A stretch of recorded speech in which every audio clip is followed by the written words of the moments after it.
Hi friends, எல்லோரும் எப்படி இருக்கீங்க? நல்லா இருக்கீங்களா? நாங்களும் இங்கே நல்லாயிருக்கோம். இன்றைக்கி நம்ம சேனலில் என்ன பார்க்க வரோன்னா, கேரளாவோட வில்லேஜ் லைஃப் பார்க்கலாம். மீன்பிடி தொழில், நெல் நெல் நடுறது, நாற்று விடுறது, களை பறிக்கிறது, இந்த மாதிரி நம்ம தமிழ்நாட்டில் இருக்கிற மாதிரி தாங்க இருக்குது அங்கேயும்.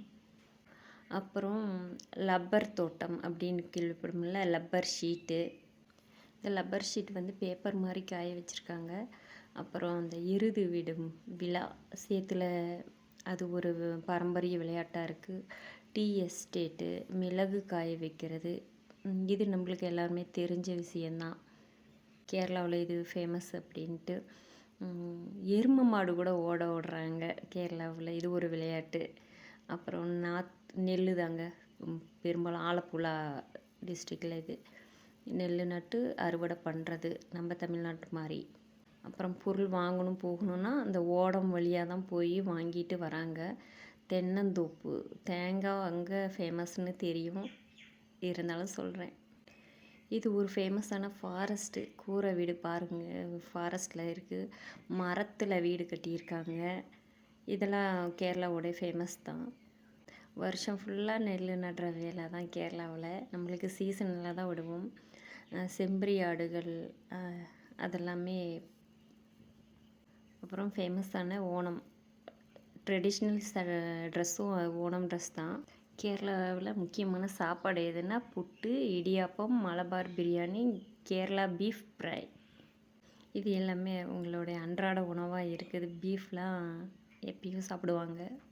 அப்புறம் பிரேக்ஃபாஸ்ட் என்னென்ன சாப்பிடுவாங்கன்னா, இடியாப்பம், வெஜிடபிள் குருமா, டொமேட்டோ குருமா, தேங்காய் பால், நெய் பாயாசம், இது எல்லாமே பிரேக்ஃபாஸ்ட்டாக இவங்க சாப்பிட்டுட்ருக்குறாங்க. இது எல்லாமே பிரேக்ஃபாஸ்ட் உணவுங்க. கேரளா மீலில் என்ன சாப்பாடுன்னு பார்ப்போம். அந்த வெள்ளையாக தோசை மாதிரி இருக்கிறது பத்திரி, அது பேர். பச்சரிசி மாவில் தான் செய்வாங்க, தோசைக்கல்லில் தான் செய்வாங்க. கேபேஜ், தோரம், மேங்கோ, ராகு கேசரி, அவல் பாயாசம், தக்காளி சாலட்டு, வெள்ளரிக்காய் பச்சடி, உருளைக்கிழங்கு கறி, இதெல்லாம் வந்துட்டு அவங்க சாப்பாடு தான், ஃபேமஸான சாப்பாடு. கப்பக்கிழங்கு, மரவள்ளிக்கிழங்கு, குச்சிக்கிழங்குன்னு சொல்லுவோம்ல, அதுதான். டெய்லி அவங்க சமைக்காத இருந்ததே இல்லை. அவங்க ஒரு பங்கு பொரியல் மாதிரி டெய்லி செஞ்சுருவாங்க. அதையும் அவியல் பண்ணுவாங்க, கூட்டு வைப்பாங்க, கப்பக்கிழங்கு கறி பண்ணுவாங்க. இந்த கிழங்க மீன் கூட போட்டு குழம்பு வச்சு சாப்பிடுவாங்க கேரளாவில். நாம் இந்த மாதிரி ஒரு பொரியலோ இல்லை வேக வச்சோ தான் சாப்பிடுவோம், இல்லைனாட்டி வடை சுட்டு சாப்பிடுவோம். அவங்க அப்படி இல்லை, வணக்கி சாப்பிடுவாங்க. புட்டு செஞ்சு, தேங்காய் கிழங்கு, கப்பக்கிழங்கு புட்டு செஞ்சு சாப்பிட்றாங்க. கப்பக்கிழங்கு புட்டு, சிக்கன் பெப்பர் ஃப்ரை, நான்வெஜ்ஜுன்னு எடுத்துக்கிட்டோம்னா pepper fry, idiyappam, egg gravy combination, அப்புறம் பீஃப் ஃப்ரை. இந்த கறியில் வந்து பீஃப் கலந்துருக்காங்க. அப்புறம் ஃபிஷ் கறி, நம்ம குழம்பு தான் வைப்போம். காடைக்கறி, பெப்பர் ஃப்ரை. பரோட்டாவுக்கு பீஃப் தொட்டு சாப்பிடுவாங்க கேரளாவில். நம்ம இட்லிக்கு தான் தொட்டு சாப்பிடுவோம். அப்புறம் அடுத்ததாக இறாலுன்னு சொல்லுவோமே அது. இது வஞ்சரம் ஃபிஷ் நினைக்கிறேன். இதெல்லாமே ரொம்ப ஃபேமஸான சாப்பாடு அங்கே. சிக்கன் பெப்பர் ஃப்ரை, அப்புறம் கறி மீன், லெமனும் ஆனியனும் வச்சு சாப்பிட்றதுக்கு. இது வந்துட்டு கிழங்கா மீன். நம்ம டெய்லியும் இங்கே நம்ம ஊர்லேயும் இப்போ கிடைக்கிது. ஒரு ட்ரெடிஷ்னல் ட்ரெஸ்ஸு அப்படின்னா ஓணத்துக்குலாம் அந்த வெள்ளை கலரில் இருக்குமே, அதுதான் ஓணம் ட்ரெஸ்ஸு. ஒரு ஃபேமஸான கேரளா ஒரு 5 கோவில் மட்டும் பார்த்துருவோம். கேரளா திருவனந்தபுரத்தில் இருக்கிற ஸ்ரீ பத்மநாப சுவாமி டெம்பிள் தான் இது. பார்த்துக்குங்க எவ்வளோ அழகாக இருக்குது இந்த கோவில். இந்த கோவிலும் திருவனந்தபுரத்தில் தான் இருக்குது. பகவதி டெம்பிள்னு சொல்கிறாங்க. பார்த்துக்கோங்க, ரொம்பவே அழகாக இருக்குது. World record of single largest gathering of women அப்படின்ட்டு ஆலப்புழாவில் ஸ்ரீ கிருஷ்ணா டெம்பிள் இருக்குது. இந்த கோவிலில் வந்துட்டு தினைக்கும் பால் பாயாசம் கிருஷ்ணனுக்கு பிரசாதமாக படைக்கிறாங்க. இந்த பாயாசம் வந்துட்டு பால்லையும் அரிசியும் கலந்து தான் வைக்கிறாங்க. டெலிசியஸ்னு ஒரு பாயாசம் ஃபேமஸ்ஸு. இந்த கோவில் வந்துட்டு சோட்டானிக்காரா டெம்பிள். சோட்டானிக்காராவில் தான் இருக்குது இந்த கோவில்.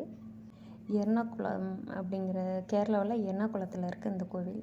இந்த கோவில் பக்கத்தில் என்ன இருக்குன்னா பகவதி ஸ்ரீ ராஜராஜேஸ்வரி, அந்த கோவில் பக்கத்தில் தான் இந்த கோவில் இருக்குது. இந்த கோவில் வந்துட்டு எட்டமனூர் மகாதேவ் டெம்பிள் கோட்டயத்தில் இருக்குது கேரளாவில். 16ஆம் நூற்றாண்டில் கட்டினது இந்த கோவில். இந்த கோவிலுக்கு நோம்பி வச்சாங்கன்னா 10 நாள் செலிப்ரேஷன் நடக்குமா அந்த எட்டமனூர் கோவிலில். ரொம்ப ஃபேமஸான கோவிலுங்கிறதுனால நிறைய பேர் டூரிஸ்ட் பிளேஸாக வந்து பார்த்துட்டு போகிறாங்க இந்த கோவிலுக்கு. அடுத்தது நம்ம பார்க்க போகிறது டேலி டெம்பிள் கோழிக்கோட்டில் இருக்குது. இந்த கோவில் வந்துட்டு பெரும்பாலும் மரத்தால் ஆன கூரைகள்னால செஞ்சது.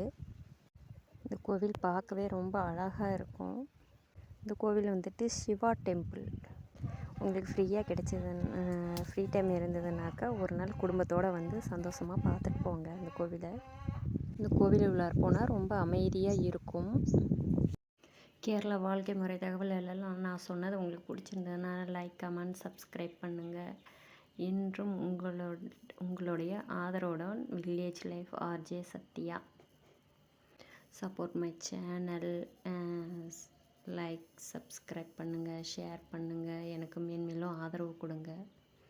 தேங்க்யூ யூடியூப் நண்பர்கள் அனைவருக்கும் நன்றி.